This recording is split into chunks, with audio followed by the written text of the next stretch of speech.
जय हिंद। मैं रजित कुमार आप सभी का स्वागत करता हूं न्यूट्रिशंस पे। आज हम पढ़ेंगे 18 सितंबर से 24 सितंबर तक की वीकली करंट अफेयर्स। तो आपने हमारे चैनल को अभी तक सब्सक्राइब करा है तो चैनल को सब्सक्राइब कर लें और साथ ही बेल आइकन को जरूर दबाएं, जिससे कि आपको हमारी वीडियोस की नोटिफिकेशन मिल जाए। और साथ ही आपको बता दूं मैं, आपको हमारे चैनल पे हर संडे को वीकली करंट अफेयर्स की वीडियो मिल जाएगी। और साथ ही आप हमारे टेलीग्राम चैनल को भी ज्वाइन करें, यहाँ आपको सही वीडियोस की नोटिफिकेशंस और पीडीएफ मिल जाएगी। आपको इस वीडियो की पीडीएफ ही हमारे टेलीग्राम चैनल पे मिल जाएगी। चलिए शुरू करते हैं आज के पहले क्वेश्चन से। आज का पहला क्वेश्चन ये रहा, what did India got in global crypto adoption index 2022? The global crypto index and crypto adoption index 2022 में भारत को कौन सा रैंक मिला है? तो आपका ऑप्शन है 22nd, 4th, 8th, 9th। तो सही आंसर आपका है ऑप्शन बी, 4th। जी हाँ, इंडिया को इसमें 4th रैंक मिली है। इसमें टॉप करने वाली कंट्री थी वियतनाम, और सेकंड नंबर पर है फिलीपींस, और थर्ड नंबर पर है यूक्रेन। चलिए आगे बढ़ते हैं। Which state has become third in eastern India to have food security atlas for its rural areas? मतलब कौन सा राज्य पूर्वी भारत में अपने ग्रामीण क्षेत्रों के लिए खाद्य सुरक्षा एटलस रखने वाला तीसरा राज्य बन गया है? तो आपका ऑप्शन है बिहार, उड़ीसा, झारखंड, उत्तराखंड। तो सही आंसर आपका है ऑप्शन सी, झारखंड। जी हाँ, झारखंड ईस्टर्न इंडिया का तीसरा ऐसा राज्य बन गया है जिसके पास फूड सिक्योरिटी एटलस है। और आपको बता दूं, इससे पहले दो राज्य कौन से हैं? तो इससे पहले दो राज्य थे, उड़ीसा और बिहार थे, जिन्होंने अपना जिनके पास अपना खुद का फूड सिक्योरिटी एटलस था। ठीक है, और ये आपका जो है 2018 में लॉन्च किया गया था। ठीक है, कहाँ पे? उड़ीसा, बिहार के अंदर। चलिए आगे बढ़ते हैं। एज पर कांतार brand Z, which company has become the most valuable brand of India? कांतार ब्रांड जेड के अनुसार कौन सी कंपनी भारत की सबसे मूल्यवान ब्रांड बन गई है? तो आपका ऑप्शन है ये 3, इसमें 4 ऑप्शन है, इसमें बताना कौन सा सही ऑप्शन है। तो सही आंसर आपका है ऑप्शन बी, टीसीएस। जी हाँ, टीसीएस वो कंपनी बन गई है जो मोस्ट वैल्यूएबल ब्रांड मत है जो भारत के अंदर। ठीक है, ये आप देख सकते हैं, इन भारत के अंदर जो इंडिया की रैंक है उसमें टीसीएस टॉप नंबर पे है, और सेकंड नंबर पे एचडीएफसी बैंक है, थर्ड नंबर पे इन्फोसिस है। और इसमें आप देख सकते हैं यहाँ पे जो वर्ल्ड ग्लोबल रैंक देखी जाए तो ग्लोबल में क्या नाम, फर्स्ट रैंक एप्पल की है जो कि यूएस से है, सेकंड रैंक आपकी गूगल की है, और थर्ड रैंक अमेजोन की है। और इसमें आप देखते हैं टॉप 10 में से सिर्फ 7 कंपनी तो खाली यूएस की हैं, बाकी 2 कंपनी चाइना की है और एक फ्रांस की है। तो लुइस विटॉन जो कंपनी है वो फ्रांस की कंपनी है। ठीक है, चलिए आगे बढ़ते हैं। Which state government has hiked the minimum wages of unskilled workers by 67%? किस राज्य सरकार ने अकुशल श्रमिकों के न्यूनतम वेतन में 67% की वृद्धि की है? तो आपका ऑप्शन है सिक्किम, नागालैंड, मणिपुर, मिजोरम।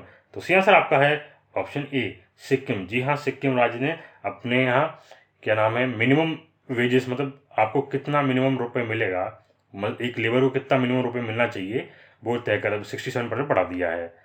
कौन सरकार ने? सिक्किम सरकार ने बढ़ा दिया है। और आपको बता दें इसमें क्या किया गया है, जो अनस्किल्ड वर्कर होते हैं, जिनका कोई स्किल्ड नहीं होते हैं, उनका जो पहले डेली वो था आपका, वो था 300 रुपीज़। मतलब सरकार ने कह रखा है कि आपको 300 रुपीज़ देने हैं पर लेबर को, अनस्किल्ड लेबर को, पर अब कर दिया है 500 रुपीज़, मतलब 200 रुपीज़ का इंक्रीमेंट कर दिया है। ऐसे ही आप देख सकते हैं जो सेमी स्किल्ड हैं उनके पहले हुआ करते 320 रुपीज़, जो बढ़ा के कर दें 520 रुपीज़। वहीं स्किल्ड लेबर जो होते हैं उनको पहले मिलते थे 335 रुपीज़, जो अब मिलते हैं 535 रुपीज़ मिलेंगे। ऐसे जो हाईली स्किल्ड लेबर हैं उनको पहले मिलते थे 365 रुपीज़ पर डे, अब मिलेंगे 565 पर डे। ठीक है, तो ये पर डे के हिसाब से पूरा वेजेस है। ठीक है, चलिए आगे बढ़ते हैं। Which state will India's first forest university B established? मतलब भारत का पहला वन विश्वविद्यालय किस राज्य में स्थापित किया जाएगा? तो आपका ऑप्शन है असम, केरल, कर्नाटका, तेलंगाना। तो सही आंसर आपका है ऑप्शन डी, तेलंगाना। जी हाँ, तेलंगाना वह पहला भारत का राज्य बनेगा जो फॉरेस्ट यूनिवर्सिटी स्थापित करेगा अपने राज्य के अंदर। आपको बता दूं ये भारत जो है क्या नाम है, भारत तीसरा ऐसा राज्य वो कंट्री है जो अपने यहाँ फॉरेस्ट यूनिवर्सिटी स्थापित करेगी। आपको बता दूं इससे पहले जो 2 कंट्री हैं जिन्होंने अपने यहाँ फॉरेस्ट यूनिवर्सिटी स्टेब्लिश की है वो है रशिया और चाइना। इसके बाद अब इंडिया हो गया है। ठीक है, चलिए आगे बढ़ते हैं। Who has been appointed as goodwill ambassador of UNICEF, मतलब यूनिसेफ के सद्भावना राजदूत के रूप में किसे नियुक्त किया गया है? तो आपके 4 ऑप्शन दे रखे हैं, इसमें सी आंसर बताना आपको। तो सी आंसर आपका है ऑप्शन सी, वेनेसा नकाते। जी हाँ, वेनेसा नकाते जी को अपॉइंट किया गया है गुडविल एम्बेसडर ऑफ यूनिसेफ। तो आपको बता दें, ये आप फोटो देख रहे हैं, आप फोटो, ये बीच वाला फोटो, ये फोटो निकिता वेनेसा नकाते का है। ठीक है, चलिए आपको और जानकारी दे दें, जो हमारे है United Nation International Children's Emergency Fund, जिसे हम यूनिसेफ कहते हैं, इन्होंने अपॉइंट किया है वेनेसा नकाते जी को ब्रांड क्या नाम है, goodwill ambassador of the UN children's fund का, मतलब यूनिसेफ का। ठीक है, और ये कहाँ से बिलोंग करती हैं? ये बिलोंग करती हैं युगांडा से। ठीक ठीक है, ये युगांडा की रहने वाली हैं और 25 ईयर की क्लाइमेट एक्टिविस्ट हैं ये। ठीक है, चलिए आगे बढ़ते हैं। Which city has been nominated as first ever Shanghai corporation organization, जिसे हम शॉर्ट में SCO, tourism and culture capital for 2022-23, मतलब किस शहर को 2022-23 के लिए पहली बार संघाई सहयोग संगठन, जिसे हम SCO कहते हैं, पर्यटन और सांस्कृतिक राजधानी के रूप में नामित किया गया है? तो आपके 4 ऑप्शन दे रखे हैं, इसमें से आंसर आपका है ऑप्शन ए, वाराणसी। जी हाँ, वाराणसी पहली बार नॉमिनेट करी गई है संघाई कॉरपोरेशन ऑर्गेनाइजेशन द्वारा टूरिज्म एंड कल्चरल कैपिटल। ठीक है, आप देख सकते हैं ये वाराणसी सिटी नॉमिनेट कर दी गई है first cultural and tourism capital during 2022 से 2023 तक। और कब की गई है? ये 22nd मीटिंग की गई है, 22nd मीटिंग में किया गया है, जो कि हुई थी समर कैंप के अंदर। और ये आपको बता दें, ये फिजिकल मीटिंग थी। इससे पहले क्या होती थी कि क्या नाम है, कोविड की वजह से सब और डिजिटल मीटिंग हुआ करती थी, पर ये पहली बार ऐसा हुआ है कोविड के बाद जब ये फिजिकल मीटिंग हुई है। चलिए आगे बढ़ते हैं। Which bank become only Indian bank among best work place in Asia 2022 by great place to work, मतलब ग्रेट प्लेस टू वर्क द्वारा एशिया 2022 में सर्वश्रेष्ठ कार्यस्थलों में से कौन सा बैंक एकमात्र भारतीय बैंक बन गया है? तो आपके 4 ऑप्शन दे रखे हैं, ये बताना वो कौन सी बैंक है। तो सी आंसर आपका है ऑप्शन सी, फेडरल बैंक। जी हाँ, फेडरल बैंक वह बन गया है, वह बैंक बन गई है जो best work place in Asia है 2022 के लिए। ठीक है, चलिए बस ये आपको बता दें, ये 63rd जो फेडरल बैंक है, ये इसे जो रैंक मिली है वो 63rd रैंक मिली है पूरे उसमें, और ये इंडिया की एकमात्र ऐसी बैंक है जिसे ये रैंक मिली है इसके अंदर। चलिए आगे बढ़ते हैं। Who has been appointed as CMD of India trade promotion organization, मतलब ITPO, India trade promotion organization के CMD के रूप में किसे नियुक्त किया गया है? तो आपके 4 ऑप्शन दे रखे हैं, इसमें सी आंसर बताना है। तो सी आंसर आपका है ऑप्शन डी, BVR सुब्रमण्यम। जी हाँ, BVR सुब्रमण्यम जी को अपॉइंट कर दिया गया है CMD of Indian trade promotion organization का। तो आपको बता दें, इन्हें जो अपॉइंटमेंट की गई है, इनके किसके द्वारा की गई है? ये अपॉइंटमेंट की गई है अपॉइंटमेंट कमेटी ऑफ कैबिनेट द्वारा। और आपको बता दें, जो हमारे सुब्रमण्यम जी हैं, ये 1987 बैच के इंडियन एडमिनिस्ट्रेटिव सर्विस में IAS ऑफिसर हैं और 36 ग्रेड के। ठीक है, चलिए आगे बढ़ते हैं। Which Indian has been conferred with French top civilian honour knight of the legion of honour, मतलब किस भारतीय को फ्रांस के शीर्ष नागरिक सम्मान knight of the legion for of honour से सम्मानित किया गया है? तो आपके 4 ऑप्शन दे रखे हैं, इसमें बताना वो सही नाम कौन सा है। तो सही नाम आपका है ऑप्शन सी, स्वाति पेरामल। जी हाँ, स्वाति पेरामल जी को फ्रांस का जो हाईएस्ट सिविलियन ऑनर है वो मिला है, जिसका नाम है knight of the legion of honour. ठीक है, और आप देख सकते हैं, और इन्हें जो अवार्ड मिला है, ये आपको बता दें, स्वाति पिरामल जी हैं, ये वाइस चेयरपर्सन है किसके? पिरामल ग्रुप की। ठीक है, ये वाइस चेयरपर्सन है, और इन्हें ये अवार्ड किस फील्ड में मिला है? तो ये इन्हें अवार्ड मिला है, ये क्या नाम है, आउटस्टैंडिंग अचीवमेंट और contribution in business, industries, science, medicine, art and culture, both nationally and internationally. इसलिए इनको ये ऑनर दिया गया है, और ये ऑनर रिप्रेजेंट करा गया है जो यूरोप की ये क्या नाम, minister for Europe and foreign affair minister जो है फ्रांस की, जिनका नाम है H.E. कैथरीन कोलना, ठीक है, इनके द्वारा ये अपॉइंटमेंट ये अवार्ड दिया गया है। चलिए आगे बढ़ते हैं। Who has been appointed as chairman and managing director of NLC India limited. NLC India limited के अध्यक्ष और प्रबंध निदेशक के रूप में किसे नियुक्त किया गया है?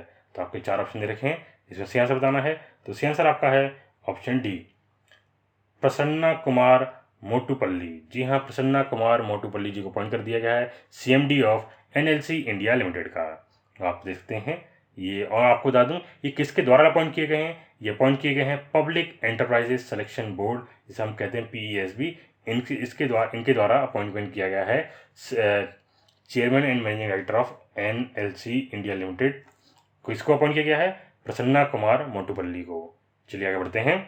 Who release the book Ambedkar and Modi reformers ideas performers implementation. Ambedkar and Modi reformer ideas performance implementation पुस्तक का विमोचन किसने किया है? तो आपके 4 ऑप्शन दे रखे हैं, इसमें सही आंसर आपका है ऑप्शन डी, रामनाथ कोविंद। जी हाँ, रामनाथ कोविंद जी ने ये बुक रिलीज करी है, ठीक है। आप ये फोटो देखते हैं बुक का, ये बुक का फोटो है। चलिए आगे बढ़ते हैं। आपको बता दें ये रामनाथ कोविंद जी ने ये बुक लॉन्च करी है, और ये बुक कंपाइल किस द्वारा की गई है? ये बुक कंपाइल की गई है ब्लू राफ्ट डिजिटल फाउंडेशन द्वारा, ठीक है। चलिए आगे बढ़ते हैं।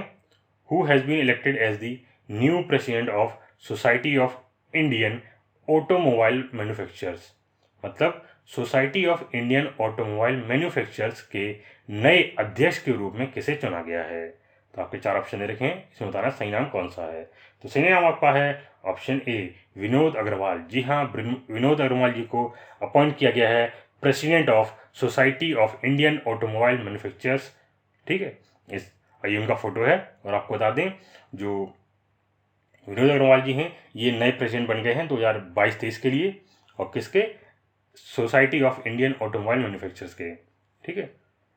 और आपको बता दें ये पहले क्या नाम है MD एंड CEO थे वोल्वो आइसर कॉमर्शियल व्हीकल्स के। और आपको बता दें जो हमारी SIAM है, इन्होंने 2 लोगों को और अपॉइंट किया है। वो 2 लोग कौन से हैं? ये हैं जैसे शैलेश चंद्रा जी, ये इन्हें अपॉइंट किया गया है एज अ वाइस प्रेसिडेंट, किसके? टाटा मोटर्स पैसेंजर व्हीकल, ठीक है। उनको उनकी कंपनी अपॉइंट किया गया है ये वाइस प्रेसिडेंट। और सत्याकाम आर्या, इनको अपॉइंट किया गया है CEO and MD of Daimler India commercial vehicle का, ठीक है। चलिए आगे बढ़ते हैं। हु लॉन्च्ड स्वच्छता पखवाड़ा across ministries of railways communication electronics and IT। Railway, संचार, इलेक्ट्रॉनिक्स और IT मंत्रालयों में स्वच्छता पखवाड़ा किसने लॉन्च किया है? तो आपके 4 ऑप्शन दे रखे हैं, इसमें बताना है सही नाम कौन सा है। तो सही नाम का है ऑप्शन सी, अश्वनी वैष्णव। जी हाँ, अश्वनी वैष्णव द्वारा लॉन्च किया गया है स्वच्छता पखवाड़ा। और ये आपको बता दूं 16 मई से 31 मई तक चला था।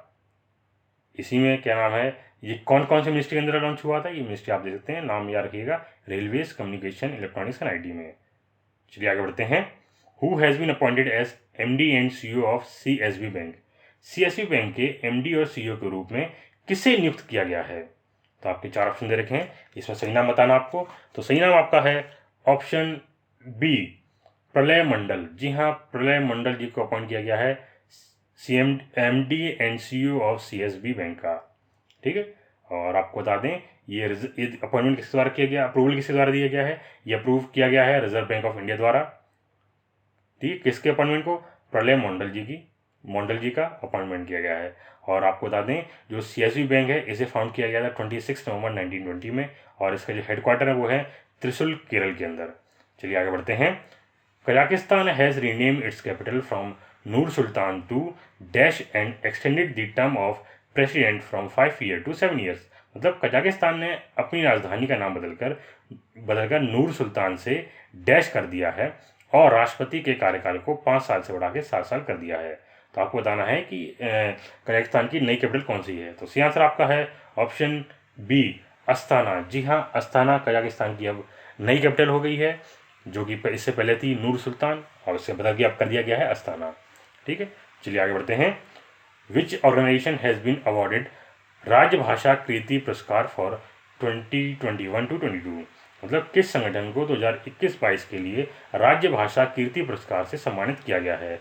तो आपके 4 ऑप्शन दे रखे हैं, इसमें से आंसर आपका है ऑप्शन डी, GRSC, मतलब garden reach ship builders and engineers को ये अवार्ड दिया गया है पुरस्कार। ठीक है, और आपको बता दें जो GRSC है ये उसके द्वारा ये उनको ये अवार्ड दिया गया है जिसका नाम है राज्य भाषा कीर्ति पुरस्कार। और ये किसके द्वारा दिया गया है? ये पुरस्कार दिया गया है मिनिस्ट्री ऑफ होम अफेयर्स द्वारा।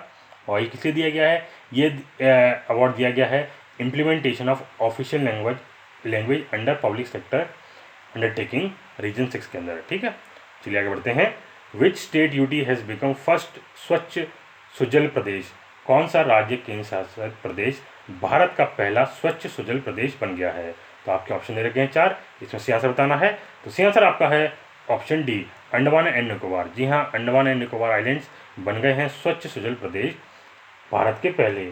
ठीक है, और आपको बता दें ये हमारे जो यूनियन जल शक्ति मंत्री हैं जिनका नाम है गजेंद्र सिंह शेखावत, इनके द्वारा यह अनाउंसमेंट की गई है कि अंडमान एंड निकोबार आइलैंड्स भारत के पहले ऐसा केंद्र शासित प्रदेश बन गया है जिसे स्वच्छ सुजल प्रदेश कहा गया है।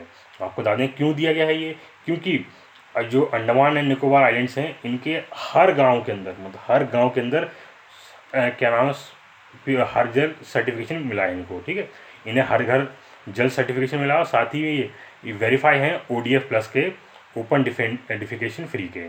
ठीक है, चलिए आगे बढ़ते हैं। What will be the new name of Maharashtra Daulatabad fort Maharashtra के दौलताबाद किले का नया नाम क्या है? तो आपके 4 ऑप्शन दे रखे हैं, इसमें से ऑप्शन बता रहा हूँ आपको। तो सी नाम आपका है ऑप्शन ए, देवगिरी फोर्ट। जी हाँ, देवगिरी किला हो गया है महाराष्ट्र का जो दौलताबाद फोर्ट था उसका नाम बदल कर दिया गया है देवगिरी फोर्ट। आपको बता दें कि जो हमारे महाराष्ट्र में इससे पहले जो औरंगाबाद था उसका नाम भी बदल के क्या कर दिया गया है, संभाजी नगर। तो आप याद रखिएगा, एक किले का नाम जो था उसका नाम का दौलताबाद जो किला था उसका नाम कर दिया गया है देवगिरी किला, और जो औरंगाबाद शहर था वो उसका नाम बदल के कर दिया है संभाजी नगर। ठीक है, चलिए आगे बढ़ते हैं। Who has been appointed as the acting chief justice of Madras high court, मतलब मद्रास उच्च न्यायालय के कार्यवाहक मुख्य न्यायाधीश के रूप में किसे नियुक्त किया गया है? तो आपके 4 ऑप्शन दे रखे हैं, इसमें से आंसर आपका है ऑप्शन सी, जस्टिस टी राजा। जी हाँ, जस्टिस टी राजा जी को अपॉइंट किया गया है acting chief justice of Madras high court. आप देखते हैं ये उनकी फोटो है। और आगे बढ़ते हैं। Which Indian film has been nominated for 95th Oscar Academy award, मतलब किस भारतीय फिल्म को 95वें ऑस्कर अकादमी पुरस्कार के लिए नामांकित किया गया है? तो आपके 4 ऑप्शन हैं, इन्हें बताना हो कौन सी मूवी है। तो इसका आंसर आपका है ऑप्शन सी, छेलो शो जो मूवी है उसे नॉमिनेट किया गया है 95th ऑस्कर अकेडमी अवार्ड्स के लिए। आप देखते हैं ये उनकी फ़ोटो है उस मूवी की। और इसका जो मूवी का नाम जो है ये तो क्या नाम है आपको बता दें, ये गुजरात की मूवी है। छेलो शो जो है ये गुजरात की मूवी है और इंग्लिश में इसे कहते हैं लास्ट फिल्म शो। इंग्लिश में इसका नाम क्या है, लास्ट फिल्म शो। ठीक है, और ये आपको बता दें ये जो है ये किसके ऊपर बेस्ड है, ये इसको बेस्ड है कि जो यंग लड़का है वो उसका प्रेम दिखाया गया है सिनेमा के प्रति विलेज के अंदर जिसका नाम, ठीक है, तो ये उस पर बेस्ड है ये मूवी। तो और ये बता दें इसका जो क्या नाम है एंट्री है किसके द्वारा बताई अनाउंसमेंट की गई है, ये अनाउंसमेंट की गई है फिल्म फेडरेशन ऑफ इंडिया मतलब FFI द्वारा। ठीक है, और जो क्या नाम आपको बताया 95th academy award are scheduled to privilege कब होंगे, ये 12 मार्च 2023 में दिए जाएंगे। कहाँ, लॉस एंजलिस के अंदर। तो ये अवार्ड जब अभी तो नॉमिनेट करे गए हैं, ठीक है, और अवार्ड कब दिया जाएगा, तो अवार्ड दिया जाएगा 12 मार्च 2023 में। कहाँ पे, लॉस एंजलिस में। चलिए आगे बढ़ते हैं। Which industrialist has been elected as trustee of PM care funds, मतलब किस उद्योगपति को PM केयर फंड का ट्रस्टी चुना गया है? तो आपके 4 ऑप्शन दे रखे हैं, इसमें बताइए ट्रस्टी का नाम क्या है। तो इसका आंसर आपका है ऑप्शन ए, रतन टाटा। जी हाँ, रतन टाटा जी को चुना गया है trustee of PM care funds. और आपको बता दें अकेले रतन टाटा जी नहीं है, इनके साथ इनके टोटल 3 लोगों को अपॉइंट किया गया है, मतलब 3 लोगों को ट्रस्टी अपॉइंट किया गया है। और वो कौन कौन से हैं, जैसे पहले तो हो गए हमारे रतन टाटा जी, दूसरे हो गए कि फॉर्मर सुप्रीम कोर्ट जज के.टी.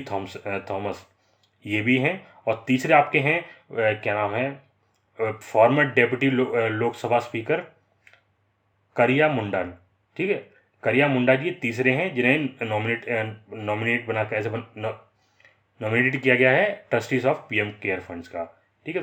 ये आपसे कहीं पूछे जाए तो ये नहीं हो, जरूरी नहीं है कि आप क्या नाम एक ही नाम पूछा जाए, आपसे पूछा जाएगा कि क्या नाम है पीएम केयर फंड के ट्रस्टी कौन है, तो आपको ऑप्शन दे दिए जाएंगे। उसमें रतन टाटा जी का नाम ना दे के आपका के.टी. थॉमस जी का नाम दे देंगे या दे देंगे करिया मुंडा जी का। तो आप ये बताइए 3 लोग अपॉइंट किया गया है, उन तीनों के नाम आपको मैंने बता दिए हैं। चलिए आगे बढ़ते हैं। Who has been elected as a member of Asia specific forums governance committee, मतलब एशिया पैसिफिक फोरम की गवर्नेंस कमेटी के सदस्य के रूप में किसे चुना गया है। तो आपके ऑप्शन दे रखे हैं 4, इसमें सी आंसर आप बताना है। तो सी आंसर आपका है ऑप्शन डी, अरुण कुमार मिश्रा। जी हाँ, अरुण कुमार मिश्रा जी को चुन लिया गया है Asia Pacific forum governance committee का मेंबर, ठीक है। चलिए आगे बता दें आपको, जो हमारे national human rights commission of India के चेयरपर्सन जस्टिस अरुण कुमार मिश्रा जी को इलेक्टेड कर लिया गया है governance committee of the Asia Pacific forum का, मतलब इसमें एक मेंबर इन्हें अपॉइंट इलेक्ट कर लिया है, ठीक है। और आपको बता दें इन्हें और जगह और भी इलेक्टेड किया गया है, कहाँ पे, global alliance of national human rights institution के अंदर भी इन्हें इलेक्ट किया गया है, ठीक है। चलिए आगे बढ़ते हैं। Which state government has launch the web portal CM द हैसी to gather complaint and concerns from the general public, मतलब किस राज्य सरकार ने आम जनता से शिकायतों और चिंताओं को इकट्ठा करने के लिए वेब पोर्टल सीएम द हैसी लॉन्च किया है। तो आपका ऑप्शन है मणिपुर, त्रिपुरा, उड़ीसा, तमिलनाडु। तो सी आंसर आपका है ऑप्शन ए, मणिपुर। जी हाँ, मणिपुर वह राज्य बना है जिसने एक वेब पोर्टल लॉन्च किया है जिसका नाम है सीएम द हैसी, ठीक है। और आपको बता दें इस पोर्टल, ये आप देखें ये पोर्टल है, ये सीएम है, कौन है, कहाँ के, मणिपुर के सीएम है, और ये उसका ये उद्घाटन किया गया है, लॉन्च किया गया है ये पोर्टल जिसका नाम है सीएम द हैसी। चलिए आपको जानकारी दे दें इसके बारे में। सीएम द हैसी, ये इसके जो चीफ मिनिस्टर है मणिपुर के एन बीरेन सिंह, इनके द्वारा किया गया है। कहाँ पे किया गया है, इम्फाल में, जो कि मणिपुर की कैपिटल है, ठीक है। और इस जो वेबसाइट आप देखते हैं ये www.cm-mn.gov.in, ये इसकी वेबसाइट का नाम है, और इस पे जाके कर सकते हैं आप कंप्लेंट रजिस्टर कर सकते हैं, ठीक है। चलिए आगे बढ़ते हैं। In which state India's first dugong conservation reserve has been set up, Bharat का पहला डुगोंग संरक्षण रिजर्व किस राज्य में स्थापित किया गया है। तो आपके ऑप्शन दे रखे हैं केरल, कर्नाटका, तमिलनाडु, आंध्र प्रदेश। तो सी आंसर आपका है ऑप्शन सी, तमिलनाडु। जी हाँ, तमिलनाडु के अंदर डुगोंग कंजर्वेशन रिजर्व सेटअप किया जाएगा, भारत का पहला, ठीक है। और ये आप देखते हैं डुगोंग ये जो जीव का है, जो पानी का जीव है, इसका नाम है। और ये कहाँ पे किया जाएगा बता दें, ये किया जाएगा डुगोंग कहाँ पे, पालगवी में। और कोता पालगवी कहाँ पे, ये पालगवी यहाँ पे, ये देख सकते हैं, ये यहाँ पर हमारा क्या आंसर है, तमिलनाडु है, और ये हमारा श्रीलंका है, और इन्हीं बीच में जगह है, वही को हम कहते हैं पालगवी, ठीक है। यहीं पे क्या नाम है, ये रिजर्व बनाया जाएगा, और यहाँ पे ये समझिए ऐसे यहाँ पे, ठीक है। आपको बता दें ये बनाया जाएगा। और इस टाइम आपको बता दें भारत के अंदर कितने टोटल इस टाइम डुगोंग्स हैं। तो इस टाइम प्रेजेंटली भारत में टोटल 240 डुगोंग्स हैं, ठीक है। इन्हीं को ये संरक्षण देने के लिए बनाया गया, क्योंकि ये एंडेंजर्ड स्पीसीज़ है, मतलब ये लुप्त होने की कगार पे स्पीसीज़ हैं, इसलिए इनको ये रिजर्व, उनके लिए डुगोंग कंजर्वेशन रिजर्व बनाया जा रहा है, ठीक है। चलिए आगे बढ़ते हैं। Which country will host moto GP world champions race 2023, मतलब कौन सा देश 2023 में मोटो जीपी, मतलब जिसे हम कहते हैं grand prix motorcycle racing world champion race की मेजबानी करेगा। तो आपके ऑप्शन है सर्बिया, इंडिया, अर्जेंटीना, ऑस्ट्रेलिया। तो सही आंसर आपका है ऑप्शन बी, इंडिया। जी हाँ, भारत क्या नाम होस्ट करेगा 2023 का moto GP world championship race. ठीक है, चलिए आगे बढ़ते हैं। Who has been appointed as director general of national centre for good governance. राष्ट्रीय सुशासन केंद्र के महानिदेशक के रूप में किसे नियुक्त किया गया है? तो आपके ऑप्शन है भरत लाल, रजत गुप्ता, अमित मित्तल, सुरेंद्र सिंह। तो सही आंसर आपका है ऑप्शन ए, भरत लाल। जी हाँ, भरत लाल जी को अपॉइंट किया गया है director general of national centre for good governance. ये आप उनकी फोटो सकते हैं। और आपको बता दें ये इन्हें अपॉइंट किए गए हैं और ये एक रिटायर्ड गुजरात कैडेट ऑफिसर हैं और ये 1998 बैच के IFS ऑफिसर हैं। ठीक है, ये एक IFS ऑफिसर हैं 1988 बैच के। और कौन से, कहाँ के? गुजरात के। चलिए आगे बढ़ते हैं। Who launched scale app to advance leather industry skills. चमड़ा उद्योग कौशल को आगे बढ़ाने के लिए स्केल ऐप किसने लॉन्च किया है? तो आपके 4 ऑप्शन दे रखे हैं, इसमें से उनका नाम बताना है। तो सही नाम आपका है ऑप्शन डी, धर्मेंद्र प्रधान। जी हाँ, धर्मेंद्र प्रधान जी ने लॉन्च किया है स्केल ऐप। किसके लिए? चमड़ा जो इंडस्ट्री है उसको बढ़ाने के लिए। ठीक है, आप देख सकते हैं, आप ये जानते हैं धर्मेंद्र प्रधान जी हैं, इन्होंने ये स्कीम लॉन्च किया। आपको बता दें धर्मेंद्र प्रधान जी हैं वो हमारे minister of education and skill development हैं। ठीक है, तो आप कभी आपसे क्वेश्चन पूछा जाए क्या हमारे minister of education and skill development कौन है, तो आप बता सकते हैं धर्मेंद्र प्रधान जी हैं। और आपको बता दें जो स्केल है, जो ऐप स्किल ऐप लॉन्च किया गया है, इसकी फुल फॉर्म क्या है स्किल की? तो स्किल की फुल फॉर्म आपकी है skill certification assessment for leather employees. ठीक है, और इन्होंने ये ऐप अनवील किया है किनके साथ मिलके? तो ये मिलके किया है council of scientific and industrial research, इसे हम शॉर्ट में कहते हैं CSIR, और साथ में कौन? सेंट्रल लेदर रिसर्च इंस्टीट्यूट, मतलब CLRI के। इन तीनों के द्वारा ये ऐप लॉन्च किया गया है। ठीक है, और कहाँ पे लॉन्च किया गया है? ये लॉन्च किया गया है चेन्नई के अंदर। चलिए आगे बढ़ते हैं। In which state first ever floating photo exhibition has been organised. मतलब किस राज्य में पहली बार फ्लोटिंग फोटो प्रदर्शनी का आयोजन किया गया है? तो आपका ऑप्शन है असम, नागालैंड, मणिपुर, मिजोरम। तो सही आंसर आपका है ऑप्शन सी, मणिपुर। जी हाँ, मणिपुर में फ्लोटिंग फोटो एग्जीबिशन ऑर्गेनाइज किया गया है। आप देख सकते हैं, ये फोटो देख सकते हैं, ये फ्लोटिंग फोटो प्रदर्शनी है। ठीक है, इसमें क्या है, ये सब चीज़ तैर रही है, पानी के अंदर है ये। तो ये पानी के अंदर है, इसलिए इसे नाम रखिएगा फोटो, फ्लोटिंग, मतलब तैरती हुई है ये। ठीक है, चलिए आगे बढ़ते हैं। Who has been appointed as the non executive chairman of yes bank. मतलब येस बैंक के गैर कार्यकारी अध्यक्ष के रूप में किसे नियुक्त किया गया है? तो आपके 4 ऑप्शन दे रखे हैं, इसमें बता रहा हूँ नाम कौन सा है। तो सही आंसर आपका है ऑप्शन डी, रामा सुब्रमण्यम गांधी। जी हाँ, रामा सुब्रमण्यम गांधी जी को अपॉइंट किया गया है non executive chairman of yes bank. आप देखते हैं, ये उनकी फ़ोटो है। चलिए आज के लिए बस इतना रखते हैं। अगर आपको वीडियो अच्छी लगी हो तो वीडियो को लाइक करें और चैनल को सब्सक्राइब करें। जय हिंद।